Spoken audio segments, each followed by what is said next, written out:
Bismillahirrahmanirrahim. Wa intidharus salati ba'da salah minal khurubat. Intidharus salah ba'da salah.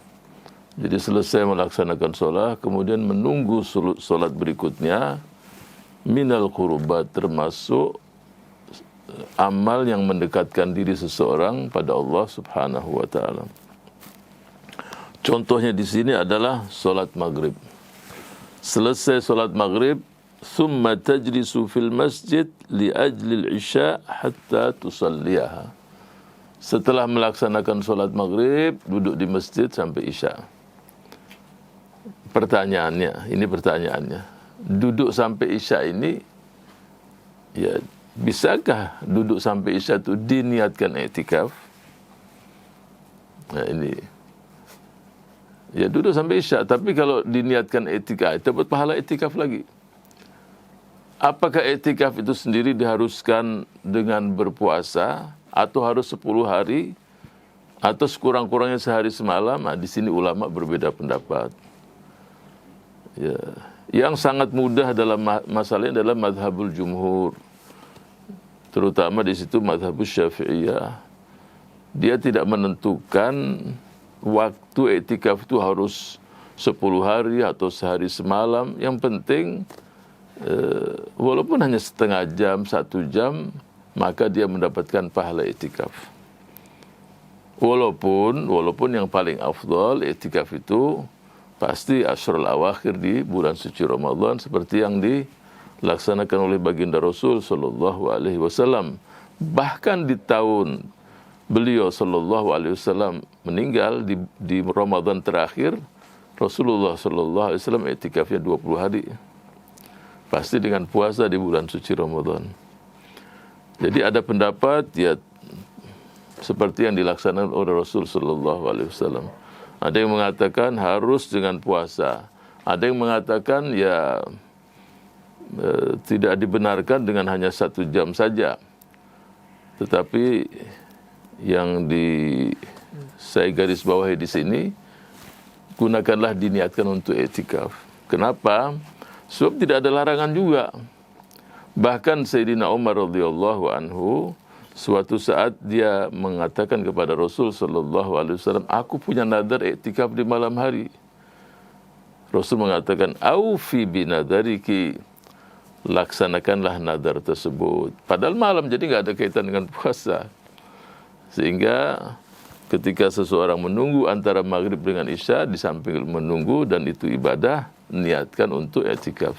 Sehingga kita lihat di beberapa masjid, ditempel di situ, ditulis nawaitul i'tikafa fi hadzal masjid. Jadi itu mengingatkan saja. Sehingga innamal a'malu binniyat. Segala sesuatu dari niatnya. Ya. Jadi perbedaan hanya tidak saling menyalahkan satu dengan yang lain, tetapi itu fursah, satu kesempatan peluang, manfaatkan sambil menunggu antara maghrib dengan sampai isya. Dan itu jelas semua juga muttafaqun alaih. Itu termasuk qurbah, pendekatan diri kepada Allah. Niatkan untuk i'tikaf sekali.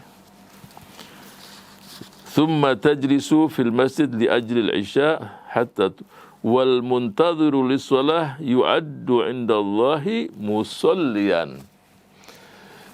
Jadi dalam kondisi salat, sehingga juga dalam beberapa riwayat kalaupun orang berjalan ke masjid, imam sudah salat, artinya sudah takbir, enggak perlu lari-lari. Biasa aja. Karena dia sudah dalam kondisi ibadah. Bayangkan kalau lari, sarungan, jatuh lagi. Akhirnya lah masjid, wala sholat, mustashfa, rumah sakit. Udah biasa aja, tenang. Ya, bawa anak-anak, bawa istri, semua diajak lari. Terus siapa yang perintahkan lari? Sudah tenang aja. Pertama sesali, kenapa terlambat? Ya, wah sibuk urusan ini. Coba kalau dipanggil sama presiden atau raja, wah kalau perlu sebelum sehari udah nunggu di sana. Itu jadi nggak perlu, udah kalau sudah posisinya begitu, zadakallahu hirsan wala ta'ud. Jadi ada seorang sahabat, dia rukunya itu dari imam mungkin 100 meter. Imam ruku, supaya dapat ruku, dia ruku. jauh sekali. Rasul pelan-pelan dia ke depan. Kemudian Rasul sallallahu alaihi wasallam mengatakan zadakallahu hirsan wala ta'ud. Jadi Rasul sallallahu alaihi wasallam sebagai seorang rasul, seorang nabi, murabbi, muallim, tidak ada makhluk manapun siapapun sejak Nabi Adam sampai hari kiamat yang bisa menandingi beliau, enggak bisa. Ya. Coba bayangkan, antum semua tahu ceritanya, masjid di zaman Rasul itu bukan pakai semen, tanah. Salah satu badui itu cari di sudut mana, dia kencing di situ. Wah, sahabat yang lain udah nggak kuat. Ada yang rasanya tapi ya udahlah. Rasul bilang biarin aja. Apa manfaatnya dibiarkan? Sebab kalau ditarik-tarik yang kemana-mana jadi najis. Udah biar di situ aja, fokus aja.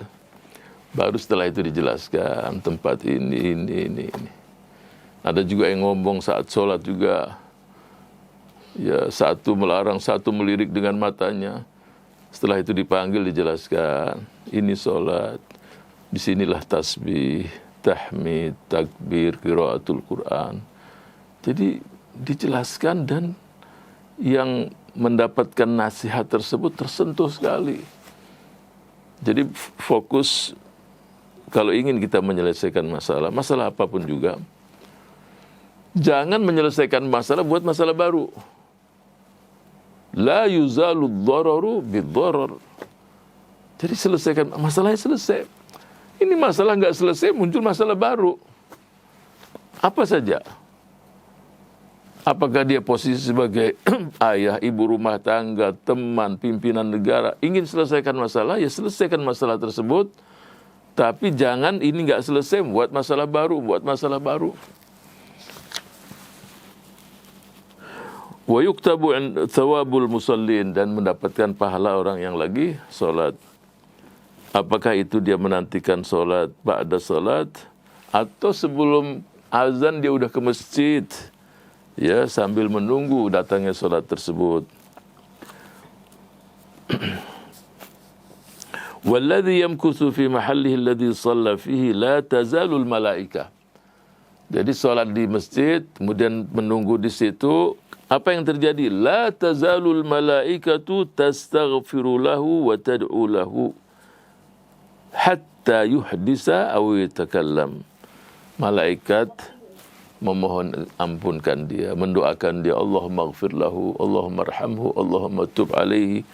Ya, itu doa dari malaikat. Sampai dia batal atau ngomong sama yang lain. Ya, sebab ada juga di masjid nunggu sambil ngobrol. Ya udah, berhenti juga malaikat. Ngobrol di luar masjid masih belum cukup, bayangkan. Jadi di masjid itu episode yang keberapa udah. Di luar udah sampai 20 episode, masuk di masjid, habis sholat ngobrol lagi, nggak selesai-selesai. Yang diulang-ulang itu juga, bayangkan. Jadi bukan masalah baru, tapi itu juga yang diulang-ulang. Memang itulah manusia, hobinya ngomong terus. Kullun dzalika qad waradat bihil akhbar anin nabi sallallahu alaihi wasallam. Yang demikian banyak sekali hadis-hadis yang menjelaskan tentang itu, yaitu seperti sabda Rasulullah sallallahu alaihi wasallam, ala adullukum ala ma yamhullahu bihil khataya wa yarfa'u bihid darajat isbaghul wudu alal makarih. Apakah kalian tidak ingin aku beritahu, yaitu sesuatu yang menghapuskan dosa, yang mengangkat derajat, isbaghul wudu alal makarih, menyempurnakan wudu kepada sesuatu yang dia enggak suka. Makarih, apa itu? Musim dingin, musim panas. Antum mungkin sebagian enggak bayangkan bagaimana dinginnya di kota Madinah. Dingin udah. Kalau perlu sampai sini udah pas saja. Kalau isbaghul wudu kan ditambah lagi. Dan panas juga. Kalau saat panas, Masya Allah, panasnya luar biasa, dinginnya juga luar biasa. Itulah Madinah. Sehingga dalam sebuah hadis, mereka-mereka yang sabar dengan dinginnya kota Madinah dan panasnya, kuntu lahu syafi'an yaumal qiyamah. Dapat syafaat. Jadi kalau ke masjid hanya mata, itu nggak ada cerita, telinga tutup semua ini. Mata aja.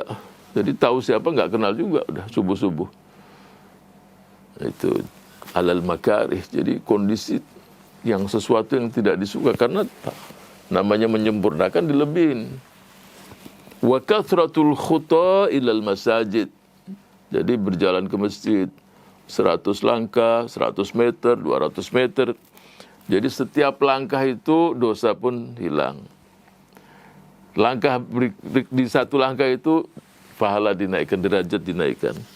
Wa intidharus shalah ba'da shalah fadzalikumur ribat. Ini jihad. Jadi orang sekarang memahami yang namanya jihad itu pokoknya perang aja. Itu satu bagian dari 13 pemahaman jihad. Coba. Jadi perang itu sendiri karena musuh menyerang kita, kita lawan, salah satu bagian dari jihad. Fadzalikumur ribat. Inilah jihad perjuangan. Ini betul-betul jihad. Ya.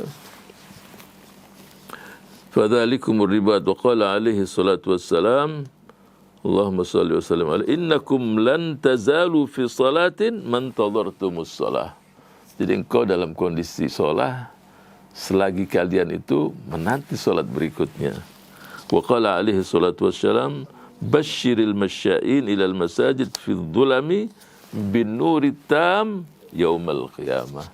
Berikan kabar gembira mereka-mereka yang berjalan ke masjid dalam kegelapan, ini berarti salat subuh ya, bin nuri tam, dengan cahaya yang sempurna kelak di hari kemudian. Ya.